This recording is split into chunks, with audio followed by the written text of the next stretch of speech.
सुब्हानल्लाहि मौलाना बदिउल कौन। Treaty of Hudaibiya. Hudaibiya की treaty का मतलब वो मुआहिदा जो मुसलमानों ने और गैर मुस्लिम जो कुरैश है उसने मुआहिदा किया था। वो मुआहिदा क्या था, कैसे था, हम वो पढ़ रहे हैं।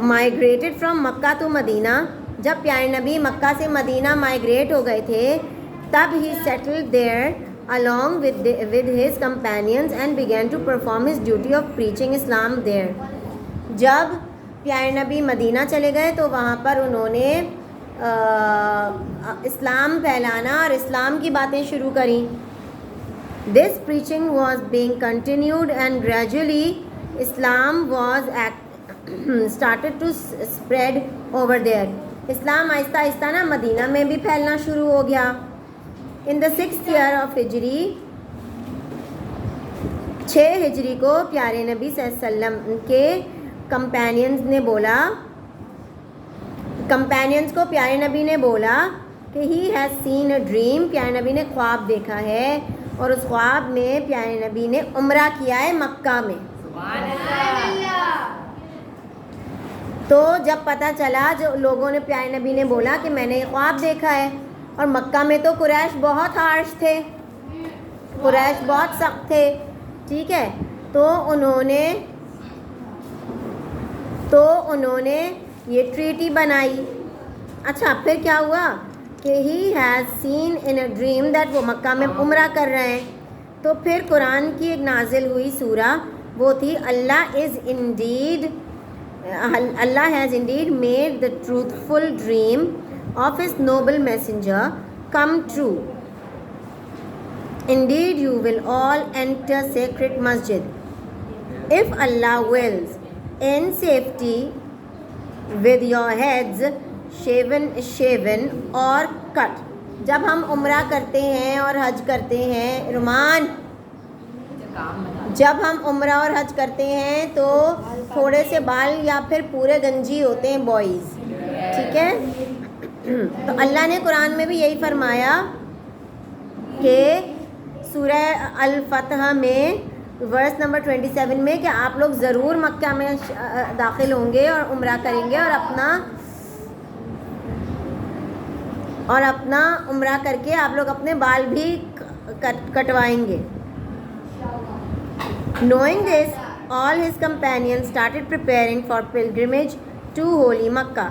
जब ये सूरत नाजिल हुई तो सब जो पिलग्रिमेज थे, जो मतलब हज उम्रा करना चाहते थे, प्यारे नबी के वो कंपेनियंस जो थे, वो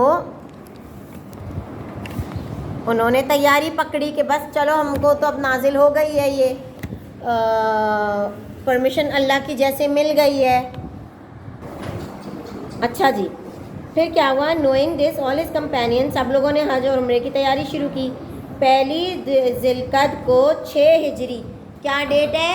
6 हिजरी, पहली जिलकद को, ठीक है. द होली प्रॉफिट सल्लल्लाहु companion and with his companions 1400 companions, 1400 companions मिलके उम्रे की तैयारी के लिए गए.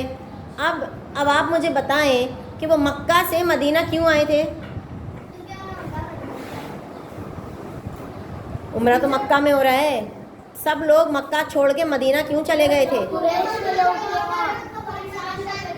क्योंकि मक्का के लोग जो कुरैश थे वो बहुत परेशान कर रहे थे प्यारे नबी को, और इस्लाम फैलने से क्या दिया, बहुत परेशान कर रहे थे. इस वजह से वो लोग मक्का छोड़ के मदीना चले गए थे. वो दोबारा 1400 लोगों को लेके प्यारे नबी मक्का आ रहे थे. अभी सुने आप लोगों ने ना वो पढ़ा है मक्का फतह कैसे हुआ. अब ये तो देखें कि ट्रीटी ऑफ हुदैबिया कैसे हुई थी. उनका जुल्म तो देखें कि कितना जुल्म कर रहे थे. They did not have any military. अच्छा, जब प्यारे नबी मक्का की तरफ आए थे, जब प्यारे नबी मक्का की तरफ आए थे तो उनके पास कोई हथियार नहीं था, कोई तलवार नहीं थी, कुछ भी नहीं था, मतलब वो लड़ने नहीं आ रहे थे। They only had swords with them which were also inside the sheath. उनके पास तलवारें थी मगर वो भी मयानों में थी, शीट्स में थी। इसका मतलब वो उनका इरादा लड़ने का था ही नहीं। इन दिस जर्नी उम्मुल मोमिनीन हज़रत उम्मे सलमा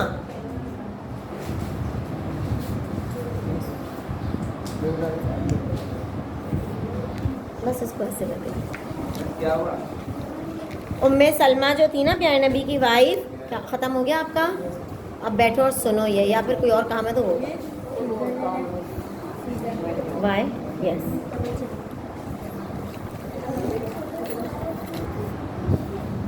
अच्छा जी, तो उम्मे सलमा भी थी प्यारे नबी के साथ। A place came to a distance about 5 kilometre from Madina. जब मदीना से ये लोग 5 किलोमीटर आगे निकल गए तो एक जगह थी जुल हुलैफा। कौन सी जगह थी 5 किलोमीटर के बाद? मैं बाद में कहता हूँ। Dhul Hulaifa of Miqat, the boundary lines which pilgrimage of those who want to perform umrah should not cross without the adopting their ihram।